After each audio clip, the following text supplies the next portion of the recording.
Kirsten Jones, welcome back to the podcast. Thank you for having me back. I love it. You are the parent expert, the sports parent expert on this podcast, and you have just such great words of wisdom for our parents to help their young athletes have a joyful experience in youth sport. And I do want to start off with a funny story since we are talking about FOMO today. So, beginning of the summer, my husband deleted all social media apps from his phone. He said to me one day, he's like, Erica, I am getting brain dead from watching all this stuff online. I'm so annoyed seeing my friends out and doing other things. Like, no matter who you are, you're going to compare yourself online. And he's like, I'm so sick of it. I'm deleting these apps. I want to focus on my own life and productivity and be more in the moment. And I'm like, oh, good for you. And here I am still with like Instagram and Twitter and Facebook on my phone. And I'm like, should I do it? But I kept the apps throughout the summer for our summer training and to keep sharing. And then I finally deleted Facebook and Twitter off my phone just because my thumb kept moving to the apps. I just wanted to like refresh it, check the notifications. And then I caught myself and was like, this is not healthy to check. So I deleted Facebook and Twitter. And then this past month, I was like, all right, Instagram, you're next. So now with Instagram, I don't have it totally gone. I still get on just a few times a week, but I do this post and ghost method where I'll post my stuff for the day, then delete the app and go radio silent. I don't keep tabs on the comments. I don't look at my notifications. I just post my stuff and I move on with my day. And let me tell you, I have been so much happier, so much more productive, more present. And I feel like I'm more of a creator rather than consumer. And just kind of zooming out after deleting all these apps, I can now see how easy it is when you're on to compare and to have that FOMO because even I was dealing with it. And now when we have sports parents in the mix, then it gets a little crazier. So we're going to talk about FOMO today and kind of how to deal with it. But social media is an aspect to this. Maybe we can just talk about some other reasons why sports parents really experience FOMO, and then we can get into solutions. You know, your example is perfect because you're right. It's so far beyond the scope of just sports parents. And you could, it's beyond just parents. It's all of us that are experiencing and living in this world because we see so much online that we didn't ever experience when we were growing up. If so-and-so had a great party and you missed out on it, maybe you heard about it in class the next Monday, but by that time it was already ancient history. And now our kids are seeing it in real time that they didn't get invited. And then everybody's reposting about it. And I mean, I know my daughter was like, she took pictures with some friends that she was with them, but then they reposted them later in another time. She's like, I took those pictures. I was with them and yet they didn't invite me to the next, so the FOMO is a real thing and it's really hard. And it's hard as a parent to see your kid, if we're talking social settings, to see them not get invited, to see them not get included. And from a sports perspective, there's the kids that are the starters and they're getting all the love, and you're the parent who's going to every practice or going to every game and your kid isn't. And that's also very hard. I maybe have said this before on your show, but I love I think the most brilliant things that's said about parenting is it really is the most egoic thing we can do is to procreate, right? And so of course our heart is, it's your heart walking around outside of your body for the rest of your life. Of course our heart is attached to them, but so is so much of our pride. And so when things happen to our children, it's very easy to allow your ego to jump in and try to swoop in and try to rescue and save. And I see it from both sides. I see it from wanting to protect your child. And then you also see it from, my son's still playing college basketball. Two of them are playing college basketball. And I was at one of the games last night and they happened to put both teams right next to each other. And so we were listening to the parents the entire time. And the things that are flying out of parents' mouths, because it was a really close game and, we lost by 2 at the very end, and just the vitriol and the hate that gets spewed in those moments because they so need to win. We so need to be right.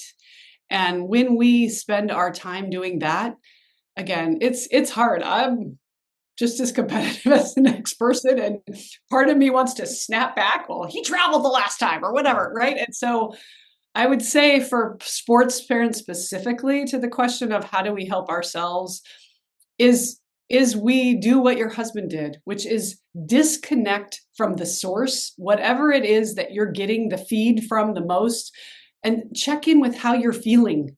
Like if that's stressing you out, then disconnect. We went on vacation this summer too, and I shut all the apps off. And you do have that like I'm missing, the FOMO is real. I'm missing out, and what's going on. And I found this with all 3 of my kids too, have taken social media breaks, and within a week they're like, I don't even miss it. Yes. That's what I noticed too, because you're so happy with how much smaller your world is. And you're just enjoying who you're around in that moment and what you're doing. You're the main character in your own story. And you don't really get FOMO or have this social comparison. And it's pretty amazing. Yeah. So I would say I know we were talking about tools and stuff, but I think one of the most, like, if you're feeling FOMO, the best thing you can do is ask why. Like, what to yourself, like, what is it that's driving that? So that you can, for yourself, identify, like, we have to name it to tame it, right? Like, we have to understand what's driving that feeling so that we can identify what the source of the cause is. And if it's making it up, these kids got invited on a special trip to Sweden this summer, these girls are getting to work out with this coach doing extra practices and my kid isn't, or whatever the FOMO is, understand, okay, what do I have control over in this situation? And how do I want to respond to it? And that's the one thing that separates us from every other mammal, that we actually get to decide. We get to choose our response. And when you find yourself, just the words come out before you even think, the reaction, the laying on the horn, the showing your ego shows up so big before you even really get to assess what's going on, that's when you can give yourself a timeout. And I've had parents call me and they're like, I've listened to your book, I listened to all the podcasts, and I need a timeout. Like I had a mom call, I yelled at the woman sitting next to me because she was making fun of my kid, and she goes, she wasn't right, but neither was I. Yeah. Oh man, I really feel for parents because you want your kid to have fun and also be successful in sport. And then when you look around online and you see other kids making certain teams or getting certain awards in sports, you're like, oh, why isn't my daughter getting there? And you always feel like you're not enough when you're not looking around. But you need to like really think about, okay, but is my daughter having fun on her team? Does she have a good coach? Is she learning the game? And can I just ignore this outside noise and focus on that? And I know a lot of parents might not go to extremes like me and my husband did to get off social media, but I'm telling you, it really does set you free. And I think, there's also this wanting to overshare your child's sport experience. And I get you want to post, when they make a team or they do well or they score a goal. But I sometimes think that oversharing is that constant need for that external validation from your peers. And that is also never enough either. You'll never have enough likes or enough followers, and it just becomes this unending cycle of not being truly fulfilled. And I think all of that becomes, what are we seeing more of? We're seeing a rise of anxiety, depression, overwhelm, opting out. The kids are saying, I can't handle all of this pressure because everything is being funneled into, I will be labeled as successful if I get into X school, or if I get on Y team, or if I get to this scholarship or whatever, right? So the pressure, it's interesting. I don't remember her name, but a psychologist talking about 20 years ago, when a parent would come in and say, my child is suffering with depression or anxiety, she would prescribe something. And she says, I've changed that approach to, like she said, I had a parent bring a 16-year-old in, and she was smoking marijuana, but they weren't bringing her in because of the pot. They're like, it wasn't the pot that was driving the decision. It was just, she goes, well, I'm really anxious and I'm really depressed and I have suicidal thoughts. And she said, let's do something. Give me 30 days where you don't smoke marijuana, and then let's see how you're doing. I would say the same about social media, same, whatever. I mean, again, do you have to have the glass of wine every night? Do you have to have the chocolate chip cookie dough before you go to bed? Like, whatever our addiction is, try to, I'm doing dry January right now, right? I'm day 23 or whatever. Like, are we really being driven by the consumption, or are we really able to separate ourselves from that? And she said 90% of the time, when the kid takes out whatever the marijuana, pot, drinking, whatever, the depression goes away. That's so interesting you say that, social media is its own addiction. And I think when people think about addiction, they think drugs, alcohol, and they don't think, oh, shoot, maybe it is my phone. And maybe if you're someone who constantly is reaching in their pocket, or the thumb goes to the apps, then that might be an addiction to social media. So really think about that. And then with your depression example, I had a friend who just gave birth to a baby girl, and she ended up getting postpartum depression. And there's a lot of different causes for postpartum depression, but I also don't think looking around at mommy influencers and women who post their pregnancy journeys helps. So my friend was looking around at what her other friends were doing during their pregnancy. They had the blessing to be able to breastfeed. She didn't. So she felt like crap about herself. And they had the perfect births, and her birth didn't go the way she wanted it to or planned it to. So she's looking at all of her friends and she's like, what's wrong with me? I'm such a terrible mom to my new baby girl. And the moment she got off social media and stopped looking at these mommy influencers, she could finally focus on her own journey postpartum, and she felt so much better. And I mean, I think this just applies to everything in life as far as social media and comparing and feeling like you're being left behind. It's just something everyone really needs to think about. And I'm not saying like we're anti social media here, but you can use it intentionally and just really take inventory of, okay, when is this making me feel like crap? And am I using it for a tool that I need? Like, if my daughter wants to get recruited, then yeah, you're going to need to use social media. Or is it using me? Is it driving? And that's a great example with your friend. And these people that have a nanny, and they're sleeping 12 hours a night, and night nanny, and like, you can't compare yourself if you're up all night and you're not getting rest and you're exhausted. And so it's night and day, yet that's what we do. And look, she fits right back into her jeans, and look, she's having coffee with her friends, and she's having fun and wearing makeup, and I haven't gotten out of my sweats in 3 weeks, right? Like, it's real. And we're doing the same thing with sports and our kids, and we see, how do we help them? And I know one of the things we wanted to talk about was what happens if they're behind. And, we need to look back so Adam Grant wrote a great book called Hidden Potential last year, right? And are they behind? I mean, it's an interesting question. Are they behind? Like, define behind, right? Everybody runs their own race. And when he did the studies that he did, when they look at prodigies, and again, I haven't read it recently, but I remember it being an alarming number of prodigies flame out, right? So they see all this potential really, really early. Everybody thinks they're going to be the one. And, aren't they lucky, right? And so you would have these parents having FOMO over Johnny or Jill, who's the best soccer player at age 8. But what he found was over the long term, the ones that really succeeded were the ones that learned about short-term losses for long-term gains, that were willing to build muscles that required them to have grit. And so if I like to flip the script, so again, having 2 boys that are still playing, and one's the sprained ankle, and one's with a concussion, and that's just this season, right? They are going to run into things that are going to get in their way. Sometimes they're mental, sometimes they're physical. And instead of looking at it as, oh, I need to fix it, I try to say, what can this teach him or her?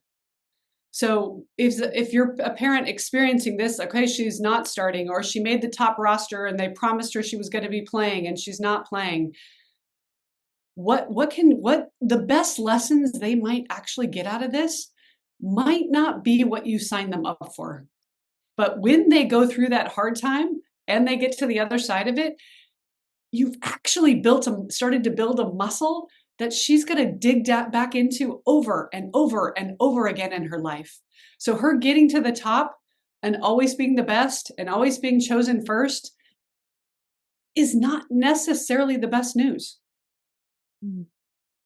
I love that too. Just what does getting left behind really mean? And when we're talking about our young ones, like our female athletes who haven't hit their growth spurt, girls younger than age 12 or 13, where they're going through all these wacky things, sometimes it seems like they're behind in their talent in that sport, but it's just the natural process that is growth and maturation. And one big thing that a lot of parents think their daughter is behind on is their speed and agility. But it's like, okay, let's look at the truth of the situation. Your daughter hasn't hit her growth spurt yet.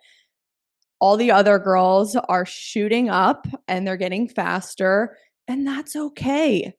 And I think a lot of parents, when a situation like that happens, they're like, oh my gosh, my shorter daughter needs to grind and do so much training, and we're going to fight against this natural process. And then she's on her grind, and then she's miserable. And we're kind of fighting nature. And it's like, I'd rather be quote unquote behind and having fun than trying to get ahead and be miserable. And I think a lot of these young girls' parents are pressuring them to get ahead, and they're miserable as a result.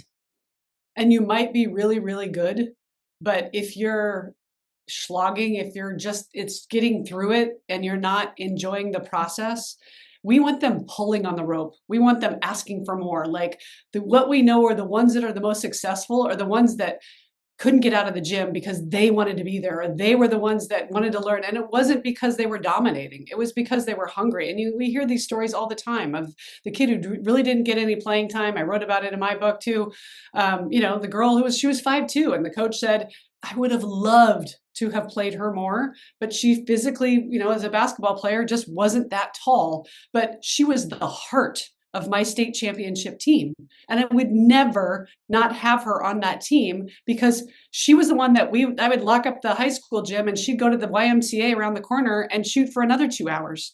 It never changed the outcome of her playing time in that season. She was, I got her in as much as I could.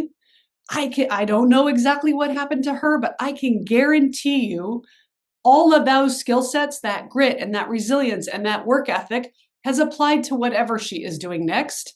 And I would say 100% of the time, a boss, a professor, a partner is going to say, yeah, that's exactly what I want. I want somebody who's willing to do the work, not knowing what the outcome is. Here's what we do as humans, right? Well, I'll do it if I know what I'm going to get, right? So you tell me what I'm going to get, and then I'm all in.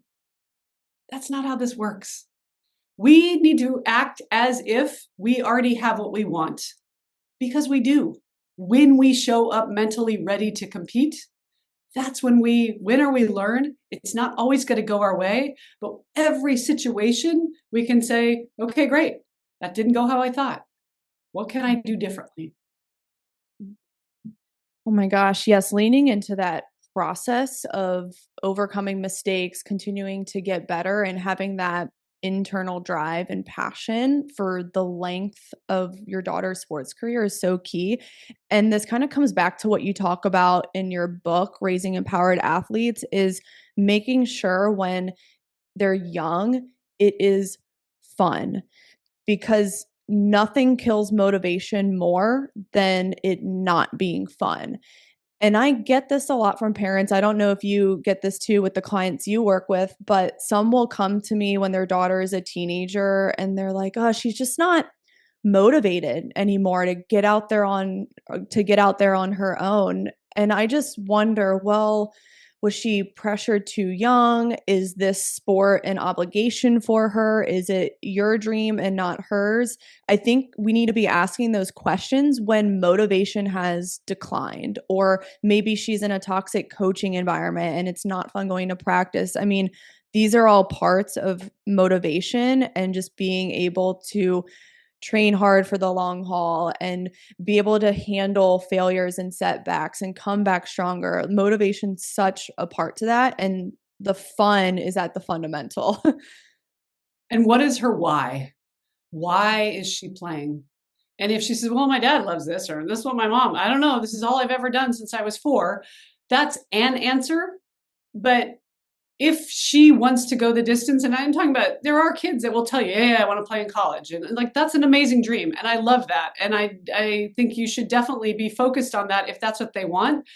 But that can't be the end all be all, because there's a lot of reps in between now and then. When you get there, I see a lot of clients too are like, is this it? Like they get to college and they're like, oh, this is even more of a grind. And you're like, so it's not like, oh, I get to the top of the hill and now I get to lay down and celebrate. Like there's the next level. We're always climbing a new mountain and a new height. A tangent a little bit, but I don't know. Sorry, I'm living in Los Angeles in the middle of these fires, and one of my best friends, her son is getting ready to graduate. He's a volleyball player, and he's trying to figure out what he wants to do. And he thought he wanted to be a firefighter. And so they knew somebody, ironically, in the Palisades Fire Department. This is like 2 months ago.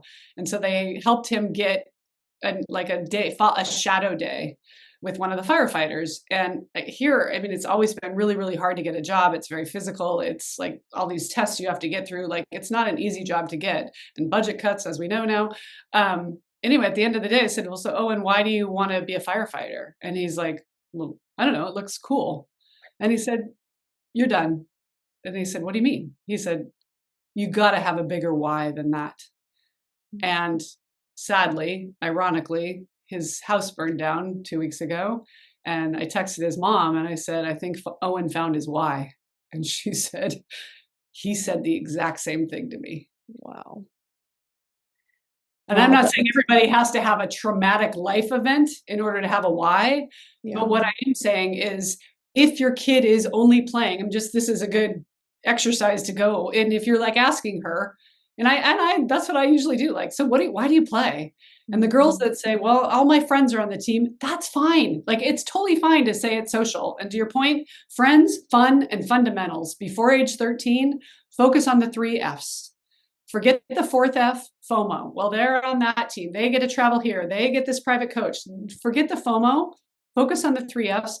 As they get older, when they're 14, 15, 16, you do see, and I do see a lot of that in my practice too, of they're tired. They're exhausted. They, basically every coach will tell them, you need more reps, you need more time, you're not doing enough in the gym, you need to do 5 extra practices.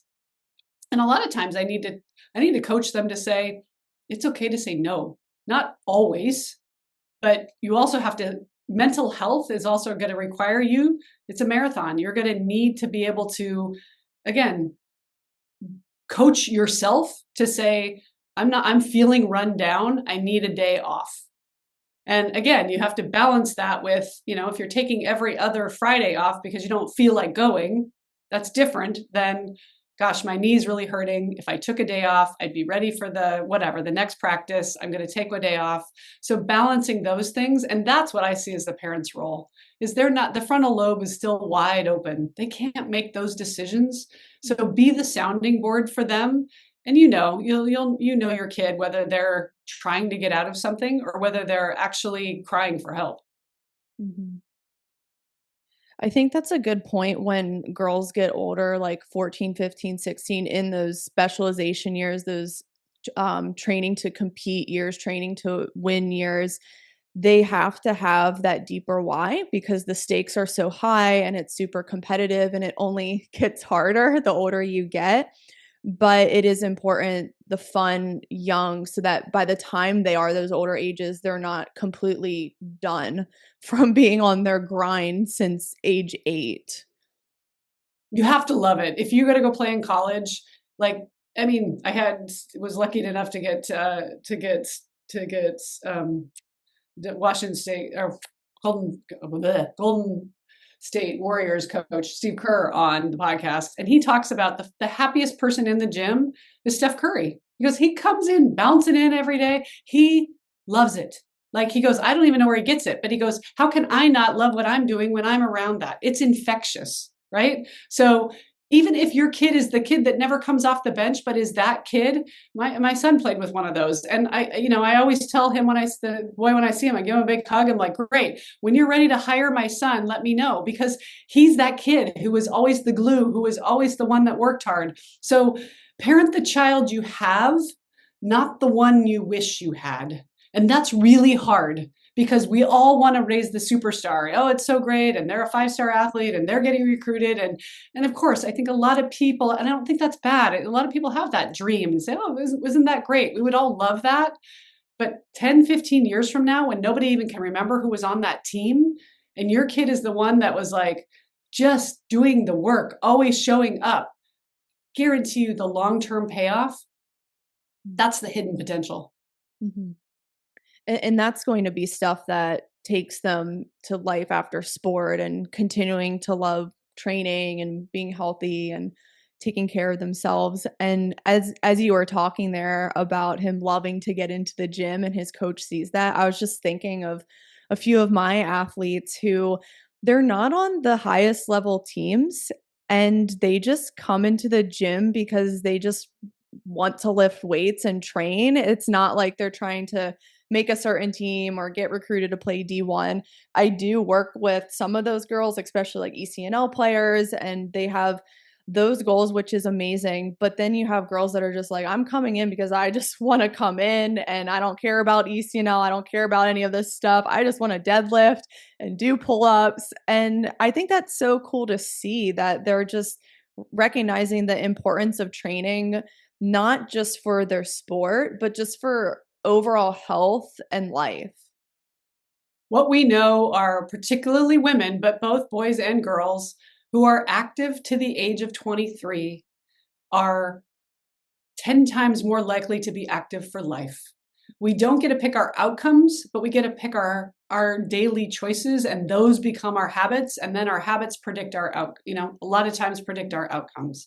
So if you could say, gosh, 30 years from now, I would love to know that my daughter still loves to just, again, bike ride or hike or ski or surf or whatever. It doesn't have to be competitive, that she uses her body in a way that keeps her brain healthy and keeps her stress down, and she knows how to self-soothe. I mean, it kind of goes back to when we do have an infant, and there's some people that are like, oh, no, when the baby's crying, just hold it, hold it, hold it. Well, at some point the baby needs to figure out how to self-soothe. So whether they're sucking on their thumb or they have their little whoopee, or they have some way to allow them to figure that out. This is that same process at the next level. What are the tools that we want her to have, that she, and being fit, knowing that she's strong and powerful? The stats bear out, right? 93% of C-suite women played sports. Didn't say they played D1, doesn't say they played, national team. It says they played sports. They're more likely to leave a man who beats them. They're less likely to get cancer. They're more likely to be a team leader. Like, don't we all want that for our girls? Like, forget the trophy that nobody, did we win last year? I can't remember. Anyway, but 20 years on, you're not going to remember those. You're going to remember the tools that you got from this experience. And I mean, at least that I played volleyball 35 years ago and I still hike every day. And now I'm lifting and I'm on the other side of it, right? Like trying to, if you're a mom in your 40s and 50s, now it's retain, we got to build muscle. Our estrogen and progesterone are going through Yeah. the, right? So, but I want to age gracefully. I want to be, I've got a 82-year-old uncle who's going to Antarctica next week. Like that's amazing. Like that's how we want, we want to age and we want our kids. So what are you modeling, parents? How are you showing up? Are you sitting there just watching the game, eating the pizza? Or, hey, we get up and go to the gym. We're going on the bike ride. We're walking the dog. Again, it doesn't have to be, you don't have to be on a competitive team, but modeling what it is and how you want them to live. And at first they'll totally flat out reject you, particularly if you've got teenagers. They'll look at you like you have three heads. And then they get to the other side and you start hearing it back and you're like, oh, you were listening. And they start mimicking it. Not always. We're still having our ups and downs, but that's where I think we got to control what we can and let the rest go. So for the parents listening, maybe they're seeing their daughter losing some motivation or comparing herself to others and feeling behind or left out.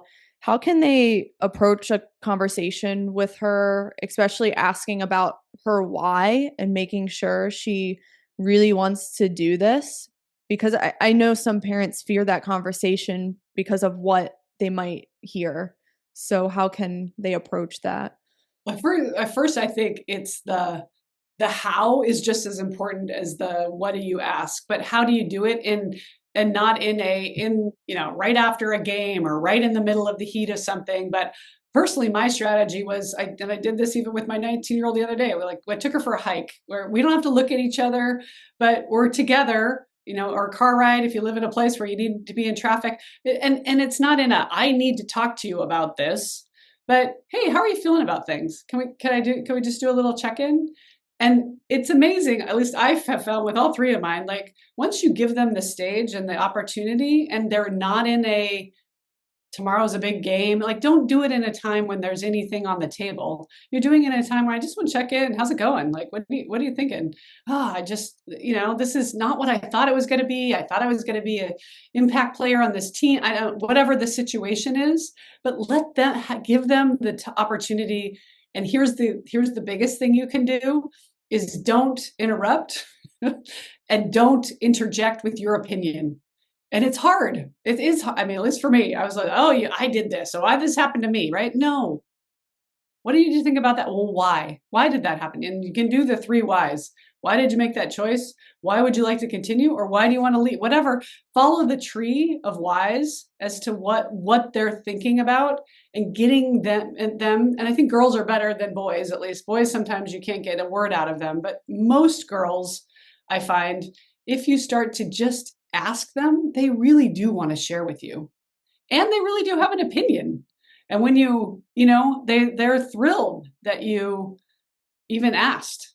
And then they start to share. And that's what we're trying to build is trust and let them know we're there for them regardless of whether you decide if you want to finish the season and be done, that's okay. Yeah, and I did. I have several stories in the book where the kid played soccer all the way through high school. Why? Well, because I knew you loved it, Mom, and I didn't want to upset you.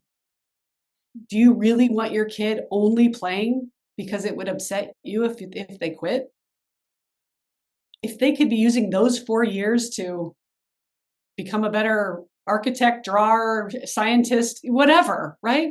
Like we want them leaning against walls that they're interested in to start developing curiosity around what they want to do. And nobody really knows at 18 or 20, sometimes 50, what you want. So we need time and we need the opportunity to be asked the questions.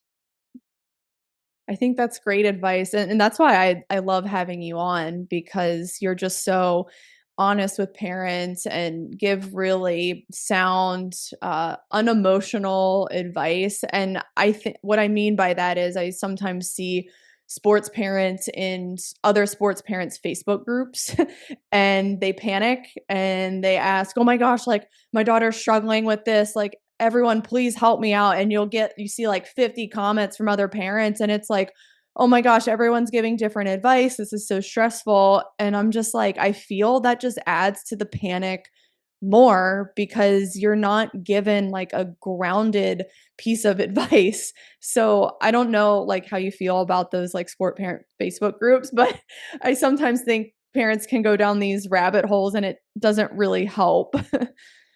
Well, and it depends on, again, where the question is coming from. Sometimes what I usually find in those, because sometimes I can't help myself either, and I go in and peruse, and I'll look for the right answer, the one that will be the most helpful. And if I Right. see it in there, then I'm kind of like, okay, I'm out. But it also, like, it comes back to, where are you on your journey as a parent, as a person, as your growth? What are you focused on? Because I believe the more grounded you are, the less reactionary you're going to be.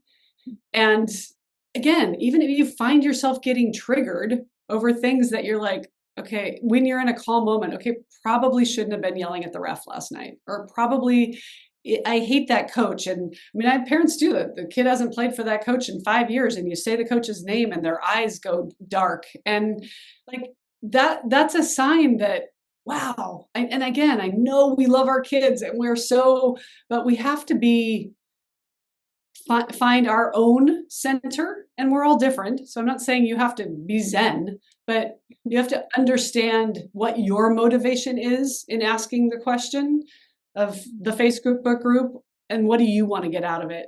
Some people do, they truly want to get better, and other people just want to be validated that I made the right decision and that coach sucks, and right. Right. And you'll find people that'll hate. I mean, as you know, we can go on social media and find hate anywhere we go. So if you're looking for other haters, you can find that. And then you can go around feeling like, see, I told you so. Right. That'll help for a while. But I think if we're really truly, and I believe every parent is trying to do the best they can. I truly believe there isn't a parent out there that's like, I'm gonna like, oh, I don't care if my kid succeeds or not. Of course not. We all want the best for our kids. So I just had an opportunity to be in Asia actually over the holidays, and Buddhist countries that really are more looking at their ancestors. And so when you say, we were in Cambodia, and the gentleman said, we said, can we leave our bikes here? And he said, oh yeah, you could leave them there for a week and they'll be back. And I said, well, how do you know? He said, well, you wouldn't steal because that would dishonor your ancestors. So it's not do the right thing or else. It's, what am I motivated by? How do I want to honor those who've come before me? So again, it just thought, it was like, wow, that's huge. If you have a whole country of people that are not just, and here again, right now in Los Angeles, people are looting homes that aren't there. And, and I realize there's other things that are going on, but it is an interesting check in on what are we as a society valuing, and how do you want to show up? Because ultimately you don't have control of how your kid reacts. You don't have control of your spouse reacts, or the coach or the ref. I get to control how I show up and how I choose to respond. I love that. And just focusing on your own journey and your kids' own journey, and just kind of coming back to social media and wrapping up the conversation. I think getting in the groups or posting and looking at all the comments, it's so stimulating. And as humans, we never were meant to be that stimulated all the time, which can cause us to be triggered by things we normally wouldn't be triggered by. So, I'm not saying delete social media, but definitely consider it and maybe give it a try for a little bit and focus on going to your daughter's games. Don't look around at other people. Don't get the phone out. Just be there and see how much more peace you feel. They're kind of a yin and yang to things, right? And when again, success could be just realizing what triggers you, right? Because sometimes when we're triggered, we just keep getting triggered and you don't know why. I mean, if you've ever been in bad relationship after bad relationship, you're like, why do I keep dating the same person? because you're not learning the lesson. So same, if every single game, and I know some parents that like, well, I don't go to the games anymore because that coach, I hate that coach. Well, what message are you sending to your child? And again, you don't have to go to every game, but if your kid just wants you to be there to support them, is it you that has the problem? Right? Like the message you're sending to your child is, I value hating on the coach more than I value supporting you. So I would say, and that's again where I am on my journey too, is just like being aware of when you have that visceral reaction to something. Try to say, what is triggering that? Is that something? And I get that a lot. Parents are like, well, my dad yelled at me the whole car ride home. And so I promised that, but I find myself doing it. Okay, that's great awareness. Now say, hey, you know what, son or daughter, I'm really sorry. I was yelling the whole car ride home. My dad used to do that to me and it sucked. Can I ask for a do-over? Wow, you just modeled to them, you're not perfect. You just gave them the keys to their future because now they know I don't have to be perfect. And even when you say, oh, I don't care if you're perfect, if the only thing you're modeling is it has to go my way or I'm out, they're smart. They're watching, they're listening, they're picking up all of that.